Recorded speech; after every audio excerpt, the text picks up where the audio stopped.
Hi, I'm Robin Leach, and this is the best of the 20th century.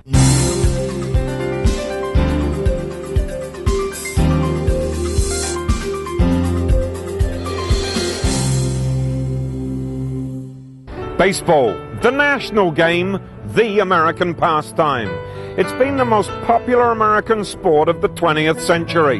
The game has produced many heroes, legends, and superstars, but none as famous as the greatest slugger of all time, George Herman Ruth. There's the windup. Here's the pitch. It's a slow curve low, and the Babe swings. It's a long one going out toward right center. Another home run for the Bambino. So the Babe hits his second homer of the day. The Babe, as all the world knows him, was born here in Baltimore, Maryland, home of the Baltimore Orioles and this glorious stadium known as Camden Yards.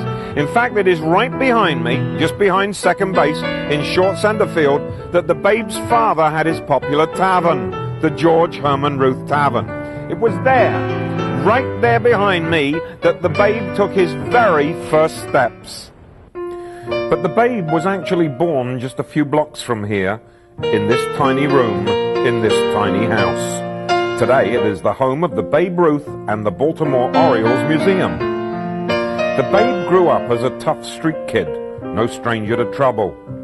His saloon owner father sent his son off at age 7 to St. Mary's Industrial School, today the site of Cardinal Gibbons High School. There, Brother Matthias took the rough, tobacco-chewing boy under his wing, and recognizing his natural batting prowess, trained him to pitch a ball and swing a bat.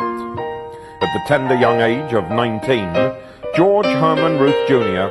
was discovered by Jack Dunn, the manager of the Baltimore Orioles, then a minor league team, and paid a scant $600 for his first season in professional baseball.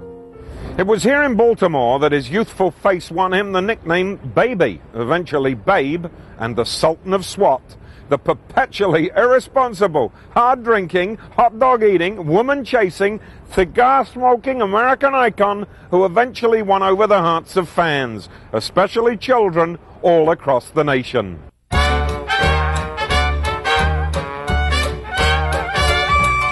From Baltimore, Babe Ruth was sold to the Boston Red Sox, who hired him as a southpaw pitcher.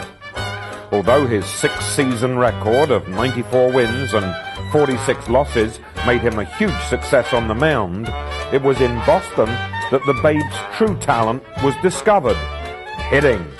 And in 1919, he pounded 29 home runs, setting a new baseball record. In 1920, plagued by financial worries, the Red Sox owner sold the Babe to the New York Yankees for $125,000. Quite a sum in those days. As a Yankee, Ruth led the team to 7 pennants and helped save baseball from the ugly cloud that hung over it after the 1919 Black Sox scandal. It was in New York that the Babe became a baseball legend.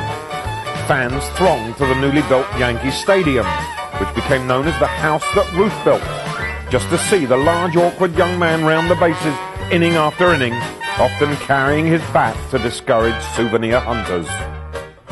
In 1927, Ruth hit a phenomenal 60 home runs in 154 games, a record that still stands today.